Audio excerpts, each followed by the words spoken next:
ঘোষণা করা হলো, যারা মুহাম্মদের মাথায় এনে দিতে পারবে তাদেরকে তারা বড় পুরস্কৃত করবে। রাসূলুল্লাহ সাল্লাল্লাহু আলাইহি ওয়াসাল্লাম যখন আবু বকর সিদ্দিক রাদিয়াল্লাহু তাআলা আনহুকে নিয়ে এই যে পাহাড়টি হলো জাবালে সূর, এই পাহাড়ের মধ্যে আশ্রয় নিলেন। মক্কার কাফেররাও পিছন দিকে ছুটতে লাগলো, তারাও খবর পাইল আশেপাশে মুহাম্মদ আছে। একেবারে কাছাকাছি রাসূল কারীম সাল্লাল্লাহু আলাইহি ওয়াসাল্লাম যে গুহাতে আশ্রয় নিয়েছিলেন, সে গুহা থেকে আবু বকর সিদ্দিক রাদিয়াল্লাহু তাআলা মক্কার মুশরিকদের পা দেখতে লাগলেন। বললেন, তারা তো আমাদের একেবারে নিকটবর্তী, তাদের পা দেখা যায়, আমাদের এখন কি উপায় হবে? আল্লাহর নবী সাল্লাল্লাহু আলাইহি ওয়াসাল্লাম বললেন, তুমি চিন্তা করো না, লা তাহজান ইন্নাল্লাহ মা'ানা, আমাদের সাথে আল্লাহ তাআলা আছেন। তাৎক্ষণিক পর্যায়ে আমরা অনেকে জানতে পারি সেটা কবুতরের বাসা হোক, মাকড়ের বাসা এবং বিভিন্ন আবরণে সেখানে ভর্তি হতে লাগলো, উপর থেকে নিচ পর্যন্ত দেখা যায় না।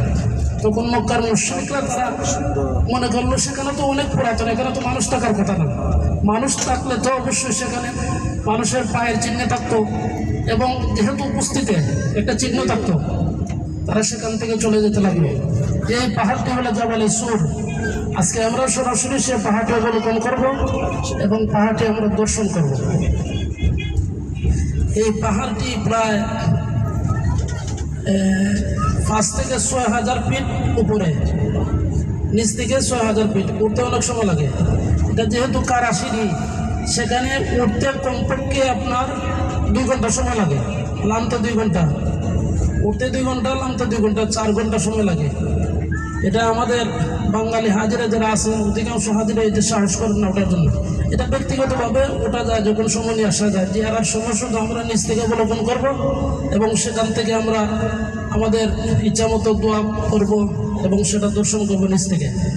ওঠার জন্য যদি কেউ চান, তাহলে পরবর্তীতে আপনি একে একে এসে বা 2-3 জন মিলে যারা সামর্থ্যবান শক্তিশালী আছেন তারা উঠতে পারেন। অনেক সময় লাগে, এই কারণে আমরা চেষ্টা করব সে পাহাড়টি দেখার জন্য এবং নিচ থেকে আমরা এই পাহাড়ের অবস্থা দেখব। কারণ বাহিরের মানুষগুলো এরা শক্তিশালী হয়, এরা সহজেই উঠতে পারে। বাঙালিরা যেহেতু অন্যান্য দেশের তুলনায় দুর্বল, এ কারণে তারা সাহস করে না। কারণ আমি নিজে